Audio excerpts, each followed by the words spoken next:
Olá, vamos refletir? Eu gosto muito de contar histórias.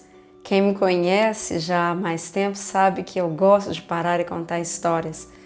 E um dos meus motivos para voltar a dar aulas, apesar de saber que a educação há tantos problemas, tantas dificuldades, eu li o livro do Augusto Cury que ele falava: conte história para os seus alunos. E eu pensei, isso eu posso fazer.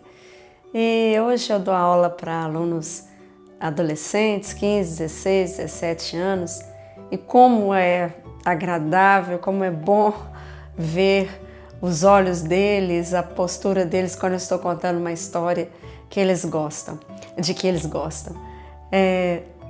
Às vezes alguns suspiram, às vezes outros encostam na carteira para poder ouvir melhor. Já vi alguém com uma lixa de unha ouvindo a história. Mostra assim essa intimidade e esse prazer de ouvir. E eu gosto de contar, então a gente une o útil ao agradável. A gente vê muitas histórias na internet, ouve muitos casos estranhos. Nesses dias que nós estamos vivendo, uma história viralizou. Foi a de um adolescente que foi quase pego num assalto e sobre a sua testa foi tatuada uma mensagem, uma história sobre ele. Eu sou ladrão, sou vacilão, algo assim.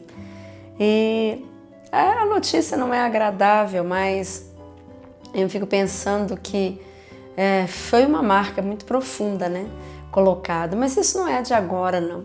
A gente vê, por exemplo, no texto bíblico que desde a história de Caim e Abel fala que Deus colocou uma marca sobre Caim, que quem o visse não o mataria. Não sabemos que marca é essa. Alguns têm algumas versões, até uma que diz que foi uma mensagem na sua testa também.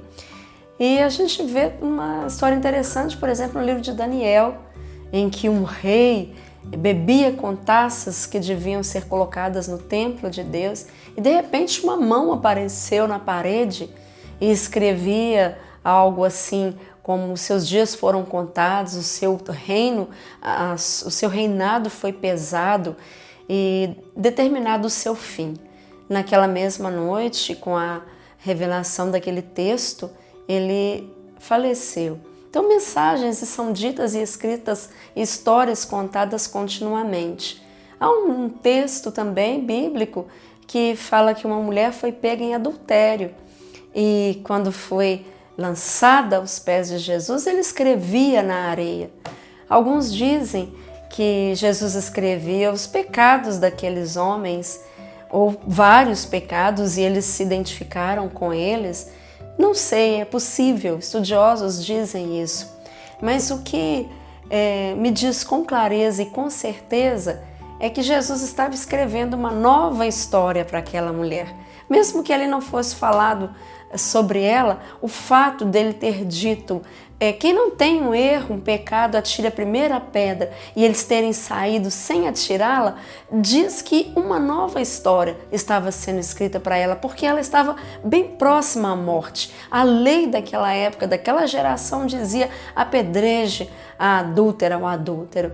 E ela estava respirando morte. Mas a partir daquele momento, uma nova história foi escrita. Então o que eu quero te dizer com esse vídeo é o seguinte: conte uma outra história para você. Conte uma outra história para sua mente. Porque na testa é possível que se tire através de uma cirurgia, eu não sei bem o processo, mas quando essa história atingiu o seu coração, foi colocada dentro do seu coração, é difícil, mas é possível. Conte uma nova história a respeito daquela situação que você viveu, que te afligiu, talvez durante a infância, a adolescência, a juventude. Conte uma outra história. Aquele momento te marcou negativamente. Eu tenho feito isso. Às vezes eu vou enfrentar uma situação e me vem na mente o fracasso de outros acontecimentos e eu começo a contar em voz alta. Aquilo foi bom para que eu aprendesse, para que eu amadurecesse, não tenho mais trauma a respeito disso, não vai estar escrito no meu coração, eu estou escrevendo uma nova história, agora daqui para frente eu vou conquistar isso, eu vou conquistar aquilo. Minha mente negativa está se transformando numa mente positiva, numa mente que tem uma história boa a cada dia para ser contada e eu planejo ouvir e contar várias histórias boas. Faça isso por você, a respeito talvez daquele momento mais difícil, mais doído. Conte uma nova história. Se você tem dificuldade, pode me procurar, que eu te ajudo a contar uma nova história sobre esse fato. Eu digo sorrindo porque a alegria cura e porque hoje, se eu estou sorrindo, é porque eu contei uma nova história para mim antes de começar esse vídeo. Que você possa fazer isso porque você é muito especial, você é formidável.